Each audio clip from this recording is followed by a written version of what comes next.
This side hustle flipping niche could make you thousands in 2021. It's not quite Pokemon, but it is better than couch flipping. Now, the side hustle flipping niche that I want to talk about here today is going to be gym equipment. I'm not going to drag this out and lure you along saying, oh, you got to wait around until minute 5 to learn what this side hustle niche is, but we're going to be talking about flipping gym equipment. I'm going to give you a couple reasons why and why I think it could be one of the most lucrative businesses to be in if you're looking at flipping items for the year of 2021. Now, stick with me here because there could be a lot of money here on the line to be made. In 2020, we saw a worldwide pandemic that shut down a lot of retail businesses, including gyms. A lot of people were forced out of their gyms and said, hey, I need to work out at home now. What am I going to do? It's not only the gyms closing, but also an increase in the number of people who are interested in working out in the first place.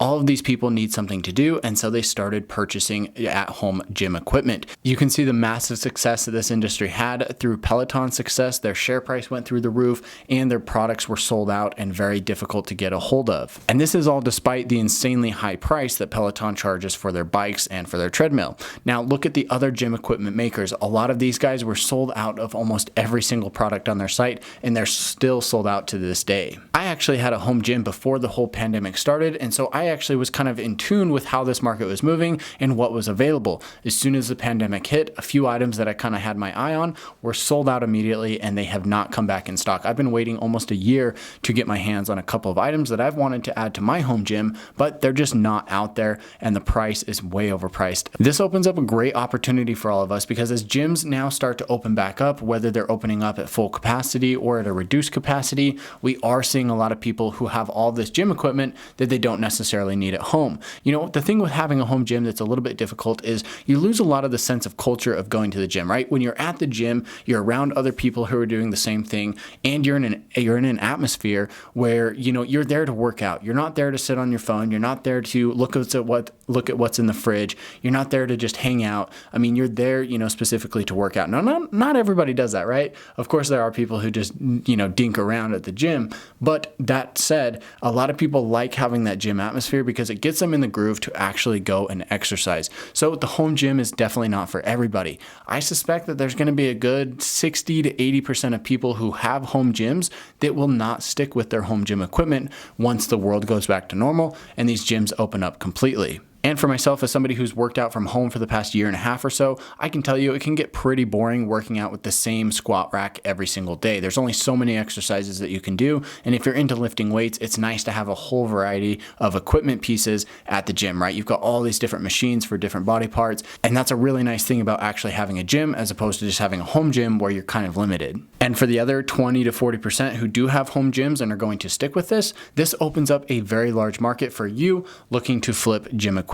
You can buy gym equipment from the people who are getting rid of it, going back to the gym, and then sell it off to people who are looking to add to their home gym who actually want to stay in that market. And when it comes to home gym equipment, a lot of people really overspend, you know, spending way more than they actually need to for certain types of equipment. The thing with home gym equipment is you can get stuff that costs really expensive, and you can get stuff that's a lot cheaper that works just the same. A great example of this is weight, right? Most weights are made out of like cast iron or something of the like, and you can get cast iron plates that are extremely expensive, and you can get cast iron plates that are really cheap. Now, yeah, sure, maybe the cast iron plates that are cheap are going to chip or just going to have some issues, or maybe the weight is not 100% accurate, but I mean, it does 98% of the job as what the more expensive cast iron plate does that might be 2 or 3 times the actual price. And this is where the arbitrage really comes in for you as a flipper.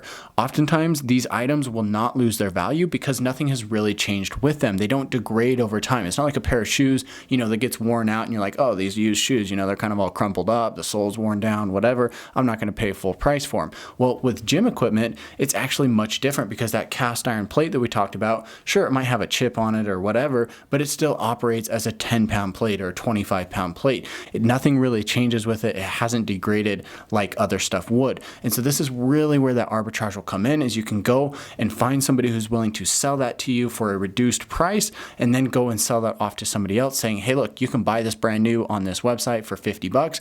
I'm willing to sell it to you for 40. And hopefully you only paid maybe 20 to pick it up. So you want to familiarize yourself with different types of gym equipment, the brands, and the pricing for each of these items. You want to look at the cost of machines and what those could possibly sell for, because that's where the money's going to be made. If you can buy a $300 machine, you might be able to flip it for another $450 or something of the like. You want to make sure that you look for the right items that have enough margin built into them so that you can make a profit on those flips. The other thing that's really cool about gym equipment is that oftentimes somebody who's liquidating a full home gym, or maybe even a gym that unfortunately they had to close down, they've got a lot of equipment that you can kind of pick and choose from. They might even be willing to give you a wholesale price if you offer to buy out, their whole selection. They might have weights, they might have bars, they might have collars, they might have pull-up bars or ab rollers, or just all this different stuff that they've accumulated, and you can actually buy the whole thing and say, hey, I'll give you 500 bucks for everything, and then you can piece it out and sell it off for maybe $1,000 from flipping those gym items. And like we talked about, you have to be very in tune with what this gym equipment is actually worth. There's a saying in the gym world that is buy once, cry once. And that's because if you only buy it one time,